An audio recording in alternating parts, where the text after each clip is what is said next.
Praise the lord. హల్లెలూయా. దేవుని పరిశుద్ధ నామానికి మహిమ కలుగును గాక. క్రీస్తు యేసునందు నా ప్రియమైన దేవుని బిడ్డలని మీ అందరికీ హృదయపూర్వకమైన శుభములు తెలియజేస్తున్నాను. ఆయన మహా ఉచితమైన కృప ఈ మాసం యొక్క ఏప్రిల్ మాసం యొక్క చివరి రోజు 30వ తేదీన ఆయన యొక్క సన్నిధిలో ఈ విధంగా మనము సజీవులుగా ఉండటం ఆయన యొక్క కృప, ఆయన యొక్క ధన్యత, ఆయన ఇచ్చినటువంటి కాపుదలను బట్టి మనం ఈ రోజుకి సజీవులుగా ఉన్నాం. నా ప్రియమైన దేవుని బిడ్డలారా, మరి ఈ యొక్క చివరి రోజున కృతజ్ఞతాస్తుతి చివరి దినం 4వ మాసం చివరి రోజు వరకు ఆయన మనల్ని కాపాడి సంరక్షించారు. అందుకు మనం ఆయన సన్నిధిలో కృతజ్ఞత చెల్లింపబద్ధులమై ఉన్నాం. ఆమేన్, హల్లెలూయా. సో కీర్తనలో మనం గమనించినప్పుడు 120వ కీర్తన మొదటి వచనంలో ఆయన ఇలాగ అంటున్నాడు, నా శ్రమలో నేను యెహోవాకు మొరపెట్టి తిని ఆయన నాకు ఉత్తరమిచ్చాను అని. సో దేవుని వద్ద నుండి తాను పొందినటువంటి సమాధానం, ఏ స్థితిలో దేవునికి ఆయన మొరపెట్టాడో కూడా అక్కడ ఆయన వివరిస్తున్నాడు. నా శ్రమలో నేను యెహోవాకు మొరపెట్టి తిని అని.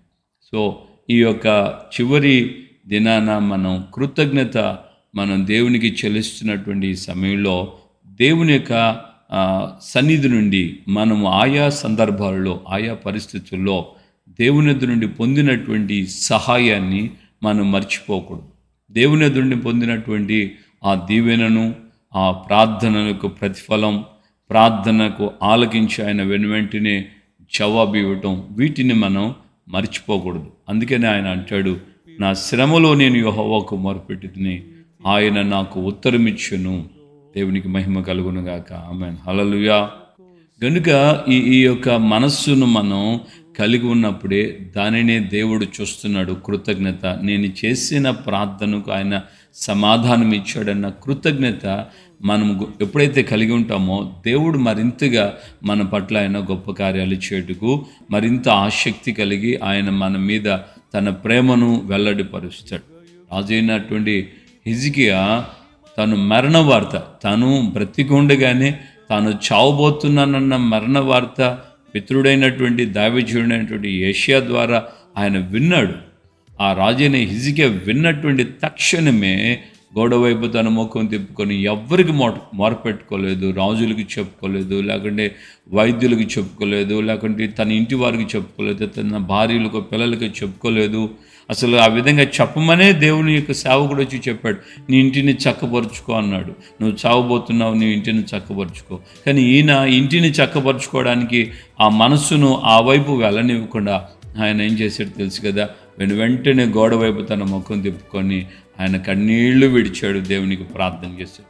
నీ సన్నిధిలో నేను ఎలా ప్రవర్తించానో, యథార్థ హృదయుడినై సత్యముతో నీ సన్నిధిని నేను ఎలా జీవించానో, ఎలా ప్రవర్తించానో ఒక్కసారి దయతో జ్ఞాపం చూసుకోమన్న చిన్న ప్రార్థన వెంటనే నా శ్రమలో నేను యెహోవాకు మొరపెట్టి తిని ఆయన నాకు ఉత్తరమిచ్చును. దేవుని బిడ్డ, మరి ఈ 4 మాసాలు ఎంతగా మనం ఎన్ని పరిస్థితుల్లో ఏ సమస్యలు ఎదుర్కొన్నాం, ఏ బాధలు ఎదుర్కొన్నాం, ఏ కన్నీళ్ళు ఎదుర్కొన్నాం, ఏ దుఃఖాలు ఎదుర్కొన్నాం, ఎంత ఆవేదనలతో మనం నడిపించబడ్డాం. ఒకసారి ఆలోచించండి. ఈ పరిస్థితులన్నింటిలో నీ జ్ఞానం నిన్ను తప్పించిందా, నీ చదువు నిన్ను తప్పించిందా, నీ ఆస్తి నిన్ను తప్పించిందా, నీ యొక్క పేరు ప్రఖ్యాతులు, నీకున్నటువంటి గొప్పతనాలు, మేడల మిద్దెలు నిన్ను తప్పించాయా? ఇవేవి ఎంతోమందిని ఇవేవి కూడా తప్పించలేవు. ఇవన్నీ కలిగిన వారు కూడా ఎవరు కూడా తప్పించబడలేకపోయారు. కానీ మనం శ్రమలో ఉన్నప్పుడు, ఇబ్బందుల మధ్యలో ఉన్నప్పుడు దేవునికి ప్రార్థన చేస్తే ఆయన మనకు ఉత్తరం ఇచ్చాడు. దావీదుడైనటువంటి పౌలు గారు తన అనుభవాన్ని చెప్తాడు. 13 రోజుల పాటు మేము సూర్యుని చూడలేదు. అంత భయంకరమైన పరిస్థితి. ఎక్కడంటే రోడ్డు మీద, భూమి మీద కాదు, ఆయన సముద్రంలో ఓడ ప్రయాణంలో అలాంటి పరిస్థితిని ఆయన ఎదుర్కొన్నాడు. అలాంటి ఇబ్బందుల మధ్యలో కూడా మృతులను సజీవులుగా లేపు దేవుని యందు తప్ప మా మటుకు మేము నమ్మిక ఉంచలేదు, మేము బ్రతుకుతామన్న ఆ మనస్సు కూడా మాకు లేదు అని అంటాడు. అలాంటి పరిస్థితుల్లో దేవుడు వారి ప్రార్థన ఆలకించి వారిని సజీవులుగా వారిని దేవుడు సమకూర్చాడు. ఆ విధమైన కాపుదల దేవుడు వారికి అనుగ్రహించారు. అలాగే మన జీవితాల్లో కూడా ఎన్నో సమస్యలు, పోరాటాలు, ఆర్థికంగా, ఆరోగ్యపరంగా, ఈ యొక్క స్పిరిచువల్గా, ఆ యొక్క ఆధ్యాత్మికమైన జీవితాల్లో కూడా ఎన్నో సమస్యలు, పోరాటం, విశ్వాస జీవితానికి ఎదురవుతున్న పోరాటాలు, వీటన్నిటిలో కూడా దేవుడు మనకు తోడై ఉండి ఆయా సందర్భంలో మనం ఆయనకి చేసిన ప్రార్థన ఆయన ఆలకించి అద్భుతమైన సహాయం మనకు అనుగ్రహిస్తున్నాడు కదా. మరి ఇలాంటి సమయంలో మనము ఆయన ఎదురుండి సమాధానం పొందామని కృతజ్ఞత, ఈ 4 నెలలు ఒకదాని వెంట మనం ఒక్కొక్క నెలలో దేవుడు మనకి చేసిన వాటన్నిటిని తలంచుకుంటూ ఆయన సన్నిధిలో కృతజ్ఞత చెల్లించగలిగినట్లయితే ఆయన మరింతగా మన మీద తన యొక్క కృపను, సన్నిధిని, సమాధానాన్ని అనుగ్రహిస్తాడు. రాబోతున్న కాలం అంతా కూడా రాబో ఈ సంవత్సరంలో ఇంకా 8 నెలలు మిగిలి ఉన్నాయి. ఈ మాసాలన్నీ కూడా ఆయన కంటిపాపోలే కాపాడుతాడు. మనము మరణాన్ని గురించి భయపడలేదు, కానీ దేవుని కృప చేత ఈ రాబోతున్న కాలం అంతా కూడా ఆయన మనల్ని భూమి మీద ఎంతకాలం ఉంచాలని ఆయన సంకల్పించాడో అంతకాలము మనము ఈ భూమి మీద సంతోషంగా సేవ చేస్తూ విశ్వాసులుగాను, సేవకులుగాను ఆయన యొక్క రాకడి రాజ్యానికి మనం సిద్ధపడదాం.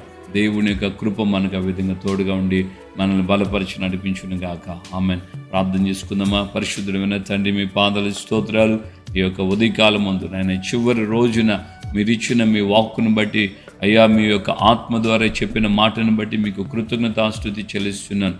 నా ప్రభు రక్షకుడా, మరి నాయన మా వ్యక్తిగత జీవితాల్లో మేము ఏ సమస్యల్లో, ఏ పోరాటాల మధ్యలో, ఏ యొక్క ఇబ్బందుల కన్నీళ్ళ మధ్యలో మీకు మొరుపెట్టామో ఆ సమయాలన్నింటిలో కూడా మీరు మాకు తోడై ఉండి అద్భుతమైన రీతిలో ఆశీర్వాదకరంగా, దీవెనకరంగా మాకు మీరు అయ్యా విడుదలిచ్చారు, సమాధానం ఇచ్చారు, ఆదుకున్నారు, అయ్యా సహాయం చేశారు, చేపట్టుకున్నారు, బలపరిచారు. ఈ విధంగా మా అందరికీ మీరు తోడై ఉండి చేసిన ప్రతి మేలును బట్టి మీకు కృతజ్ఞతాస్తుతి చెల్లిస్తున్నాను. ప్రభు రక్షకుడా, మీరు అద్భుతంగా, ఆశ్చర్యకరంగా, ఆశీర్వాదకరంగా అయ్యా మా ఒక్కొక్కరిని మీరు దర్శించిన ప్రభువా, అయ్యా మీ యొక్క నాయన కృప చేత చేసిన మేలన్నీ మేము హృదయంలో తలంచుకుంటూ మీకు అయ్యా మానక కృతజ్ఞతాస్తుతి చెల్లిస్తూ మీ యొక్క నాయన సన్నిధిలో మీ నామమును గొప్ప చేయుటకు సహాయం చేయండి. కృతజ్ఞత లేని హృదయం అంధకారము అని వ్రాయబడింది కదా. మాలో ఎవరు కూడా మా జీవితాలు అంధకారంగా కాకుండా అయ్యా మీకు కృతజ్ఞతాస్తుతి చెల్లిస్తూ మీ నామాన్ని గొప్ప చేయడానికి సహాయం చేయండి. ఘనత, మహిమ, ప్రభావాలు మీరు మాత్రమే పొందమని యేసు నామమున ప్రార్థన చేసి పొందున్నాము తండ్రి. ఆమేన్. ప్రభువైన యేసుక్రీస్తు కృపయు, తండ్రి అయిన దేవుని ప్రేమ, పరిశుద్ధాత్మిక అన్యోన్య సహవాసం, సమాధానం ఇప్పుడు ఎల్లప్పుడూ సకల పరిశుద్ధులకి మనకును ప్రభు రాకడ పర్యంతం ఆయన ద్వారా పొందిన మేలన్నిటి విషయంలో కృతజ్ఞత దేవునికి చెల్లిస్తున్న వారందరికీ సమాధానం తోడు విని నడిపించుకుందాం. ఆమేన్. హల్లెలూయా. ప్రభు పెట్ట అందరికీ మా హృదయపూర్వక వందనాలు తెలియజేస్తున్నాం. నిత్యముగా దేవుని యొక్క కృపయు, కాపుదల, సమాధానం మీకు తోడే ఉండి